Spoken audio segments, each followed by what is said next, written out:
Bismillahirrahmanirrahim. Assalamu alaikum warahmatullahi wabarakatuh. This is Miss Sahar here from Metropolitan School. It's social studies time for class 8. Today we are going to continue with our revision session, beta. Let's see the topic today. We have unit number 8 and it was all about global environmental issues. Global environmental issues. In this unit beta you studied about the environment, means natural environment. Natural environment क्या होता है? It's all about the living conditions or suitable living conditions for any human being, plant or animal, right? Then you studied about the types of pollution. 3 main types of pollution you studied in this topic. Then you studied about pollutants. Pollutants क्या क्या होते हैं, यानी कि जिन चीज़ों से pollution create होती है उनको हम pollutants कहते हैं. Then we have ecosystem. Ecosystem भी बेटा it is basically an environment, but it is a particular kind of environment for a particular kind of creature. For example, fish को एक पर्टिकुलर इन्वायरमेंट चाहिए, वो हर तरह के इन्वायरमेंट में सर्वाइव नहीं कर सकती. ह्यूमन बीइंग को सर्वाइव करने के लिए एक पर्टिकुलर इन्वायरमेंट चाहिए. इस तरह कुछ plants, different types of plants होते हैं, यानी कि अगर वो डेट प्लांट्स हैं तो उनको जो है वो कुछ और तरह का इन्वायरमेंट चाहिए होता है. इस तरह मैंगो ट्रीज़ हैं तो उनको किसी और तरह का इन्वायरमेंट चाहिए. And if it is a coconut tree तो उसको डेफिनेटली एक डिफरेंट इन्वायरमेंट चाहिए ग्रो करने के लिए. So these different or particular type of environments for particular type of creatures is called the ecosystem. Then you studied about the acid rain. Acid rain की details आपने पढ़ी. ये तमाम वो topics थे जो आपने इस unit में cover किए बेटा.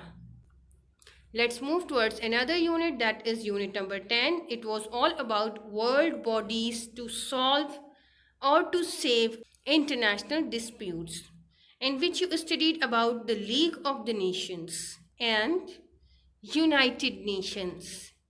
इस यूनिट को पर्टिकुलरली हमने डिस्कस किया था, जिसमें हमने बताया था कि अगर दुनिया में कुछ इश्यूज़ होते हैं जो हमारी फैमिली के इश्यूज़ होते हैं, कुछ इश्यूज़ होते हैं जो हमारी सिटी के इश्यूज़ होते हैं, कुछ इश्यूज़ होते हैं जो हमारी पर्टिकुलरली कंट्री के इश्यूज़ होते हैं, लेकिन कुछ इश्यूज़ ऐसे होते हैं जो इंटरनेशनल इश्यूज़ होते हैं. जैसे कि इस वक्त करंटली इशू आप लोग देख रहे होंगे, फ़लस्तीन और इसराइल का इशू है.